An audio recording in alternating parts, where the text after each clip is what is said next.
أعوذ بالله من الشيطان الرجيم. بسم الله الرحمن الرحيم. Bismillahirrahmanirrahim. Alhamdulillahi Rabbil Alamin. Wa sallallahu wa sallam ala nabina Muhammad wa ala alihi wa ashabi ajmain. Alhamdulillah, ang pagpapatuloy natin ng pagpapaliwanag ng aklat o malit na aklat o risala ng Imam Sheikhul Islam Muhammad bin Abdul Wahhab rahimahullah. So inshallah sa umaga ako'y magbabasa ng talata al-usul, tapos sa gabi after Isha inshallah pagpapatuloy din ng Qida al-Wasitiyya at saka tafsir ng Quran inshallah. So sinabi rito ng muallif rahimahullah, wa dalilu qawluhu ta'ala, Bismillahirrahmanirrahim, wal asri innal insana lafi qusur illa alladhina amanu wa amilus salihat wa tawasaw bil haqqi wa tawasaw bis sabar. Pagkatapos niyang ibigay sa atin yung apat na masail, na ang apat ay al-ilm wal amal wad dawa was sabar, na kaalaman, pagsasabuhay ng kaalaman, pagdadawa at saka yung pagtitiis sa lahat ng bagay. So binigay niya sa atin dito ang dalil, sabi niya rito, Surah Al-Asr. So ang Allah subhanahu wa ta'ala, sabi niya rito, wal asr, na ito ay, ang waw dito ay waw al-qasam, na sumusumpa ang Allah subhanahu wa ta'ala sa asr. At ang asr, ang ibig sabihin nito ay zaman, ito ay time, na ang Allah subhanahu wa ta'ala, siya ay may karapatan na sumumpa kahit sino ang kanyang naisip sa kanyang mga nilikha. Kaya ang ano dito, waw al-qasam, na ang Allah subhanahu wa ta'ala, kahit sino man sa kanyang nilikha, siya ay may karapatang sumumpa o magkasam. At pinagbabawal din ang pagsumpa ng mga believer o ng Bani Adam maliban lamang sa Allah subhanahu wa ta'ala. Sabi nga ng Propeta Muhammad sallallahu alaihi wasallam, man halifa bi ghairillah faqad asrak aw kafar. Kung sino man ang sumumpa ng maliban sa Allah subhanahu wa ta'ala, siya ay maaring mapunta sa shirk o hindi paniniwala. Ang asr, ito ay time na kung saan umiikot ang buhay ng Bani Adam, na yan ay panahon na ipinagkaloob sa atin ng Allah subhanahu wa ta'ala dito sa dunya upang gugulin ang ating panahon, na itong lugar na ito ay panahon ng parang pagtatanim at ang ating pag-aani ay sa kabilang buhay. Kaya dito sa dunya, sa panahon ng araw at gabi na ipinagkaloob sa atin ng Allah subhanahu wa ta'ala, na kailangan gugulin talaga nito sa natin ang oras na yan o panahon na yan sa mga bagay na magdudulot sa atin ng kabutihan dito sa dunya, lalo na sa akhirah. Na ang buhay ng Bani Adam, ang kanyang harakat ay umiikot sa zaman, sa time o sa araw at gabi. Kaya dapat ang pinagkaloob ng Allah subhanahu wa ta'ala na panahon na yan ay wag na nating sasayangin. Kaya ang mga Muslim, makikita natin sa Quran na napakarami ng kasam o pagsumpa ng Allah subhanahu wa ta'ala sa time. Halimbawa, ad-duha, wal fajar, wal asr, wal layl. Napakarami ng mga kasam ng Allah subhanahu wa ta'ala na palatandaan ng kahalagahan ng panahon o ng oras na pinagkaloob ng Allah subhanahu wa ta'ala, na huwag natin isasayangin. Hindi katulad ng mga kafir o mga disbeliever, na sila ay para silang naboboring sa kanilang time. Sabi pa nga nila na wala silang mapaglagyan sa kanilang oras, o sabi nila na dapat nga patayin natin ang oras. So sa isang believer, sa isang Muslim na sumusunod sa pamaraan ng Allah subhanahu wa ta'ala, napakahalaga sa kanya ng oras, na hindi niya ito sasayangin at hindi niya lalagay ang kanyang oras sa mga bagay na hindi magdudulot sa kanya ng kabutihan dito sa dunya, lalo-lalo na sa akhirah. Kasi kapag nakalipas na ang oras, hindi na natin ito maaari pang ibalik.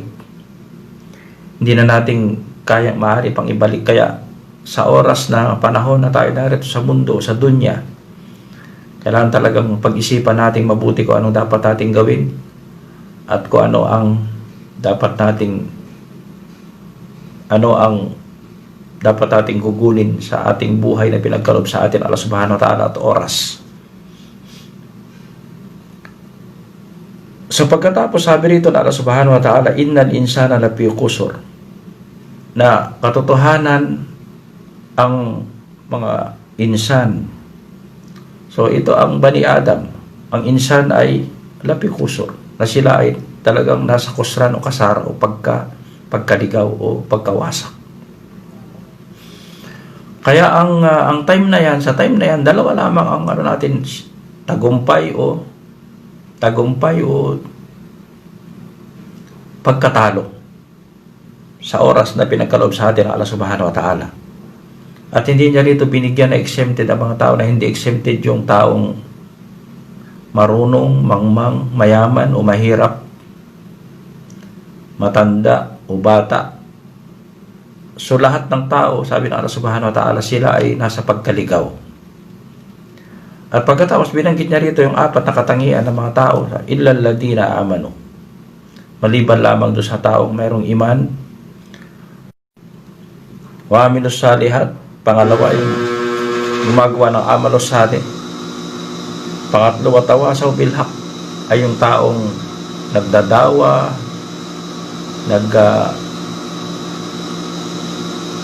nagbibigay ng paalala, wal amru bil ma'ruf wan nahi anil munkar, at nagpapayuhan sa bawat isa ng paggawa ng kabutihan at pag-iwas sa mga pinagbabawal Allah Subhanahu wa Ta'ala. At ganon din kapag ang isang Muslim ay nakakalimot, ang isang taong mu'min, nagbibigay siya lagi ng paalala na ang pag-aaral, ang amal salih, at ang pagdadawa o pagpapaalala ng katotohanan at pagbabawal ng kabutihan, ito ay dapat nating pagtiisan, dapat magkaroon tayo ng sabar. So ang inuna dito na katangian na binigay sa atin Allah Subhanahu wa Ta'ala ay ang iman.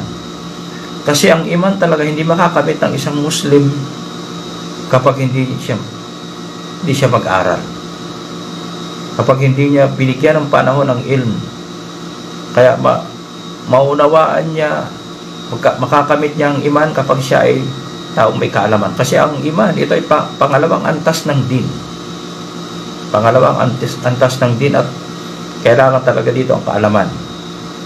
At sa pamagitan ng kaalaman na yan, ang kaalaman na yan ay magbubunga sa pamagitan ng amal, sa pamagitan ng isa sa buhay niya at paggawa ng kabutihan.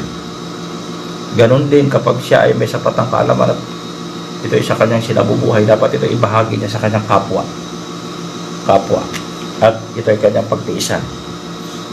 So sinabi ni Imam Ash-Shafi'i rahimahullah, kala Shafi'i rahimahullah, si Imam Ash-Shafi'i, Muhammad ibn Idris Ash-Shafi'i, isa sa mga famous na imam pagkatapos ni Imam Abu Hanifa, Imam Malik, Imam Ash-Shafi'i, Imam Ahmad. Si Muhammad ibn Idris Ash-Shafi'i rahimahullah, sabi niya dito sa ayah, sa kanyang komentaryo sa ayah, sabi niya, law ma ansalallahu hujjatan ala khalqihi ila hadhihi surah lakafathum. Kung ang Allah Subhanahu wa Ta'ala hindi magpadala o magbaba ng ibang sura maliban sa surah Al-Asr, lakafathum, ito ay sapat na. So ang tinutukoy dito ng Imam rahimahullah ay ang hipaya o pagiging sapat ng sura na ito, na tungkol sa upang tayo magtagumpay o kung tayo magiging talunan dito sa dunya at saka sa akhirah. Sa pamagitan ng nabanggit sa sura na yan, ang kahalagahan ng ilm, na ang isang Muslim talagang dapat bigyan niya ng tinatawag nating bigyan niya ng mataas na antas o paggalang o tinatawag nating karangalan ang ilm sa Islam. Dahil ang ilmo, ang kaalaman, ito ay pinupuri ng Allah Subhanahu wa Ta'ala ang taong may kaalaman. At katotohanan talaga na makakamit ng tao ang iman kapag siya ay mayroong ilm. Kapag siya ay mayroong ilm. Ang isang jahil, hindi maaari makamit niya at siya ay tatahak sa landas ng dalala o ng pagkaligaw. At sabi nga ni Imam Shafi'i rahimahullah, so, sa pamagitan yan, ng sura na yan, para tayo mapunta sa tagumpay, hindi tayo makasama doon sa talunan. So yung kaalaman, magdudulot sa atin para magkaroon tayo ng iman. Pangalawa, ito rin ang magtutulak sa atin para isabuhay natin ang ating kaalaman. At ang kaalaman na yan, dapat nating ibahagi at pagtiisan natin ang kaalaman na yan. Kaya ang kaalaman, ano ba sabi nga natin, ang kaalaman, ang amal at ang dawa, kailangan talaga ng sabar. Kailangan natin ng sabar. Hindi natin makakamit ang kaalaman kapag hindi natin pagtitiisan. Kapansin natin ngayon, marami nag-aaral ng Islam, marami nag-aaral ng din, kaya hindi sila nakapokus. Wala silang tatapos. Hindi sila nagtsatsaga o wala silang sabar sa pag-aaral. Pag hindi nila nagustuhan, mahirap, bibitawan ka agad. Hindi yan ang pagmaraan ng ating mga salaf at ang mga ulama. Sila talaga ay mapagtiis, naglalakbay at nagsisikap, nagugutom, napapagod. At sila ay gumagastos upang makamit ang kaalaman para maintindihan lang ibig sabihin ng salitang iman. At sa kanilang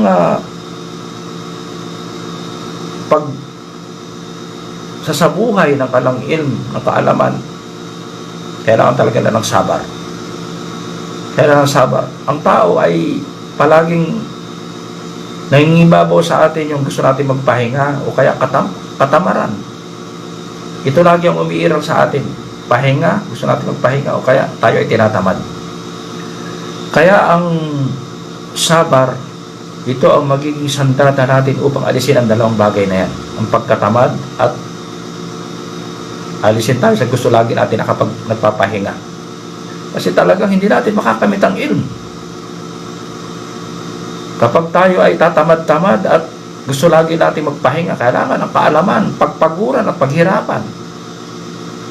Ganon din ang pagsasabuhay. Minsan tatayo ka sa qiyam ng gabi, sa qiyamul layl. Kailangan mo ng sabar. Hindi yan magagawa na isang sabirin. Merong mga tao na kapag sila ay may kasama na nagbibigay sa kanila ng paalala, pero kapag sila ay nag-iisa na lamang na wala nagpapaalala, hindi katulad ng taong may sabar, siya talaga ay nagagawa niya ang kanyang mga tungkulin sa Allah Subhanahu wa Ta'ala. Ganon din sa pagdadawa, maraming ang mga propeta, ang mga anbiya at saka rusul, marami silang na-encounter na hirap sa kanilang pagdadawa. Minsan ang kanilang pamilya, kanilang mga kasamahan, ang kanilang mga kamag-anak, ang kanilang mga mahal sa buhay. Sa atin, maaaring minsan ang kapwa natin Muslim ang magiging sagabal o magiging hadlang sa atin, sa ating pagdadawa. Mapansin natin sa ating pamilya minsan, kapag ikaw ay gusto mo talagang isabuhay ang Islam, ikaw ay parang isang guraba, para kang isang estranghero na iba ang pagtingin nila sa iyo sa sarili nating tahanan. So kailangan natin ng sabar. So kaya yan ang nang binigay sa atin ng Allah Subhanahu wa Ta'ala, na pinaliwanag ni Imam Shafi'i rahimahullah na yang sura na yan ang inyong sandata upang makamit nyo ang ilm, magkaroon kayo ng matatag, makatayo kayo istikama sa buhay, sa inyong dawa, at ang lahat ay sabar. Pagkatapos binigay sa atin dito ng Imam rahimahullah ang salita ni Imam al-Bukhari. Sabi dito, waqala al-Bukhari rahimahullahu ta'ala, babun al-ilmu qabla al-qawl wal-amal, wa dalilu qawluhu ta'ala, fa'alam annahu la ilaha illallah wastaghfir li dhanbi, fabada'a bil ilmi qabla al-qawl wal-amal. So ang aklat na ito, kung titingnan natin, ito ay lalo na kapag binabasa natin yung mata, no, yung nuska sa Arabic, direktang pag-intindi, napakarami niyang pawaid, napakaraming aral kapag lalo na pagkalooban tayo ng Allah Subhanahu wa Ta'ala ng pag-intindi ng Quran, ng hadith at salita ng mga ulama. Ang libro na ito ay napakaliit na libro, pero napakarami ng kanyang pawaid, napakarami ng kanyang aral. Sabi rito ni Imam Al-Bukhari rahimah, Muhammad ibn Ismail ibn Ibrahim al-Bardisbah al-Hafid al-Jabal, Imam Al-Bukhari rahimahullah, siya ang sumulat ng Sahih Al-Bukhari, ang pinaka-sahih o authentic na aklat ng sunnah o hadith. So sabi niya nito, babun sa kanyang sahih, babun al-ilmu qabla al-qawl wal amal. So ito ay binigay niyang dalil sa kahalagahan ng ilmu, kaalaman. Sabi niya, ang kabanata o chapter, ang kaalaman o ang karunungan qabla al-qawli wal amal. Kaalaman muna, kailangan pag-aralan muna natin mabuti ang ating din bago tayo magsalita at bago tayo gumawa. Ito talagang Islam, hindi katulad ng ibang religion, puro salita at gawa, walang kaalaman. So ang Islam, ito ay base sa ilm. Ang ating sinasabi, ito ay supported ng dalil. Ito ay authenticated ng dalil. Mabniyun alal ilm. Ang ating salita at ang ating gawa ay nakabase o nakapatong sa matatag na kaalaman. Matatag na kaalaman. Pagkatapos nagbigay siya sa atin ng dalil. Sabi niya rito, wad dalilu qawluhu ta'ala. Napansin niyo ang imam, unang binigay niya sa ating dalil, Surah Al-Asr. Kapag hindi siya nagbibigay sa atin ng aya ng Quran, magbibigay siya ng hadith. Kapag walang hadith siya binigay, minsan ang ibinibigay niya sa ating mga akwal o mga saying ay mga saying ng mga dakilang mga tao, at ang kalang mga salita ay mga napis o mga precious na mga salita, ang salita ng mga ulama. Katatapos lamang ng saying ni Imam Ash-Shafi'i rahimahullah. Sabi nga ni Imam Ash-Shafi'i na ang sura na yan, lakapathum, sapat na sa inyo. Dito naman si Imam Al-Bukhari, isa na namang imam, isa na namang kibar na ulama na mga Muslim. Sabi niya rito, al-ilmu qabla al-qawl wal amal. Pagkatapos sabi ng Imam Muhammad bin Abdul Wahhab rahimahullah, wa dalilu qawluhu ta'ala, fa'alam annahu la ilaha illallah wastaghfir li dhanbi. Wastaghfir li dhanbi. So ang binigay dito sa atin ng imam na dalil, na ibinigay ni Imam Al-Bukhari sa kanyang sahih, sabi dito, una muna ang pag-aaral. Unahin muna natin ang pag-aaral. Ang bab ng pag-aaral ay talagang ito ay pintuan upang makamit natin ang lahat ng ng napakaraming kabutihan sa ating buhay dito sa dunya, lalo sa akhirat. At ang isang alim na warathatul anbiya, siya ay napakalaki ng pagkakaiba niya talaga sa ibang tao. So sabi nito, paalam annahu la ilaha illallah. So ito binigay niya, pautos na sinabi sa atin Allah Subhanahu wa Ta'ala, na alamin ninyo ang kahulugan ng la ilaha illallah. Ito rin ang katibayan na nabanggit ng imam, na ang unang-unang impormasyon o kaalaman na dapat natin ang alamin ay tungkol sa Allah Subhanahu wa Ta'ala. Dahil ito ang unang-unang tanong sa kabar, at diyan nakabase lahat ng kaalaman. So sabi nito, paalam annahu la ilaha illallah. Ito ang dalil sa ilm. Pagkatapos wastaghfir li dhanbik, ito ang amal na tayo humingi ng kapatawaran, istighfar. So ang pag-istighfar o anumang uri ng amal, hindi rin natin kayang gawin sa tamang pamaraan ng anumang uri ng amal o salih. Alba salah, siyam, hajj, o maging ang umrah, maliit lamang na pamaraan ng pag-hajj, maging ang istighfar, pamaraan ng istighfar, may mga syurut ang istighfar. Ano ang sasabihin natin? Ano mga kondisyon ng istighfar? Nabanggit ko sa huling tafsir ng Quran. Nabanggit ko yung limang kondisyon ng istighfar. So ito ang introduction ng Imam rahimahullah. Hindi ko muna hahabaan ang pagpapaliwanag ngayon ng nabanggit niya rito ang Suratul Asr na ipinaliwanag ni Imam Ash-Shafi'i, at sinabi naman ni Imam Al-Bukhari rahimahullah na napakahalaga sa isang Muslim ang pag-aaral bago siya magsalita at bago siya gumawa. Dito nakabase ang ating din, ng ating din, hindi ito kung ano lamang maisip natin, ano makita natin, anong minana natin kailangan. Ito ay base sa kaalaman bago tayo magsalita at bago tayo gumawa. Lalo-lalo ng ibada, kapag ang tinutukoy natin ay kurba, gusto nating mapalapit sa Allah subhanahu wa ta'ala, gusto nating gumawa ng pagsamba. Ang pagsamba ay mani. Ang origin ng pagsamba ay mani, al-mani, pinagbabawal. Kaya kailangan natin, para magawa natin yan, para maging allowed sa atin ang pagsamba o ang ibada, kailangan natin ng ilm, kailangan natin ng dalil magmula sa Quran at saka sa Sunnah. Makikita natin ng mga kapatid natin, mga Muslim ngayon, na lumabas na sa Islam, katulad ng mga Shia, nakiklaim na sila yung Muslim. Shia, nagtatawaf na sa ibang lugar ngayon, hindi na sa Kaaba. Gumawa na sila ng sarili ng Kaaba. Yung Kaaba na yun, alam niyo ba, ang Kaaba na yun sa Iran, na kung saan tinayo ang libingan na yun, ay meron, saan tinayo ang Kaaba na yun, na sinasabi nila yun ay Kaaba, katawag nila yung haram, meron doon nakalibing na isa sa mga sinatawag nilang banal na tao o santo nila. Katulad na ng mga Kristiyano, wala nang pagkakaiba. At sila nagtatawap doon. Sabi lang, pagtatawap doon o pagbisita sa libingan ni Hussein ay mas abdal pa sa pagpunta sa Masjid al-Haram. Na ang reward na nabanggit sa atin ng Propeta Muhammad sallallahu alaihi wasallam ay 100,000.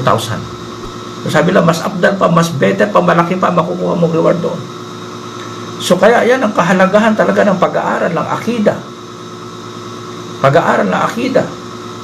Napakahalaga sa isang Muslim. Sabi ng Muslim na ako, hindi ko na kailangan mag-aaral ng akida, ng tauhid. Pinanganak man akong Muslim, kailangan wajib.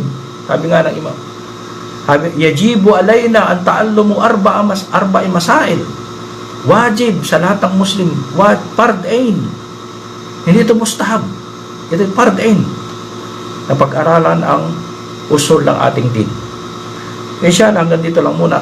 Wa sallallahu wa sallam ala nabiyina Muhammad. Subhanakallahumma wa bihamdika, asyhadu an la ilaha illa anta, astaghfiruka wa atubu ilaik. Assalamualaikum warahmatullahi wabarakatuh.